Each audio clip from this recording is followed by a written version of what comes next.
ಕರ್ನಾಟಕದ ನೂತನ ಮುಖ್ಯಮಂತ್ರಿಯಾಗಿ ಅಧಿಕಾರ ಸ್ವೀಕರಿಸಿರುವ ಜನಪ್ರಿಯ ನಾಯಕ ಡಿಕೆ ಶಿವಕುಮಾರ್ ಅವರು ರಾಜ್ಯದಲ್ಲಿ ಉತ್ತಮ ಜನಪರ ಆಡಳಿತ ನೀಡಲಿ ಮತ್ತು ಸರ್ವಶಕ್ತನಾದ ದೇವರು ಅವರಿಗೆ ಉತ್ತಮ ಆರೋಗ್ಯ, ದೀರ್ಘ ಆಯಸ್ಸು ಹಾಗೂ ಜನಸೇವೆ ಮಾಡಲು ಹೆಚ್ಚಿನ ಶಕ್ತಿಯನ್ನ ಕರುಣಿಸಲಿ ಎಂದು ಕರ್ನಾಟಕ ಪ್ರದೇಶ ಕಾಂಗ್ರೆಸ್ ಸಮಿತಿಯ ಕಿಸಾನ್ ಸಂಘದ ರಾಜ್ಯ ಸಂಚಾಲಕರಾದ ಸಿಎನ್ ಅಕ್ಮಲ್ ರವರ ನೇತೃತ್ವದಲ್ಲಿ ನಗರದ ಹನುಮಂತಪ್ಪ ವೃತ್ತದ ಬಡಾ ಮಕಾನ್ ದರ್ಗಾದಲ್ಲಿ ವಿಶೇಷ ಪ್ರಾರ್ಥನೆ ಸಲ್ಲಿಸಲಾಯಿತು.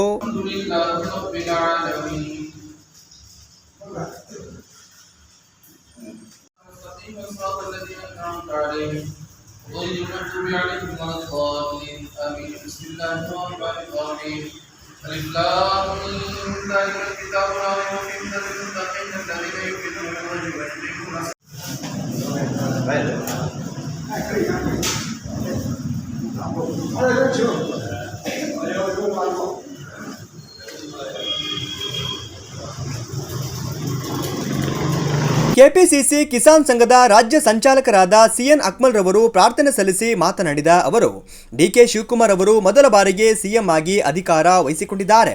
ಅವರಿಗೆ ಯಾವುದೇ ತರಹದ ಕಂಟಕಗಳು ಬರದೆ ಉತ್ತಮವಾಗಿ ಆಡಳಿತ ನಡೆಸಲಿ ಎಂದು ನಾವು ಈ ಪ್ರಾರ್ಥನೆ ಸಲ್ಲಿಸಿದ್ದೇವೆ.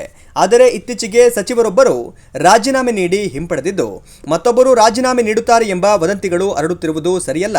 ಡಿಕೆ ಸಾಹೇಬರು 2.5 ವರ್ಷಗಳ ಕಾಲ ಸಂಪೂರ್ಣವಾಗಿ ಉತ್ತಮವಾಗಿ ಸರ್ಕಾರ ನಡೆಸಬೇಕು ಎಂದು ಬಡಾ ಮಕಾನ್ ದರ್ಗಾದಲ್ಲಿ ವಿಶೇಷ ಪ್ರಾರ್ಥನೆ ಸಲ್ಲಿಸಲಾಯಿತು ಎಂದು ಹೇಳಿದ್ದಾರೆ.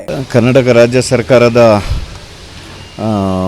ಮೊದಲನೇ ಬಾರಿಯಾಗಿ ಡಿ ಕೆ ಶಿವಕುಮಾರ್ ಅವರು ಮುಖ್ಯಮಂತ್ರಿ ಪ್ರಮಾಣ ವಚನ ಸ್ವೀಕರಿಸಿದ್ದಾರೆ. ಅವ್ರಿಗೆ ಯಾವುದೇ ಒಂಥರ ಕಂಟಕ ಬರಬಾರ್ದು ಅಂತೇಳಿ ನಾವು ಇವತ್ತು ಈ ಪ್ರಾರ್ಥನೆಯನ್ನು ಇಟ್ಟಿದ್ದೀವಿ.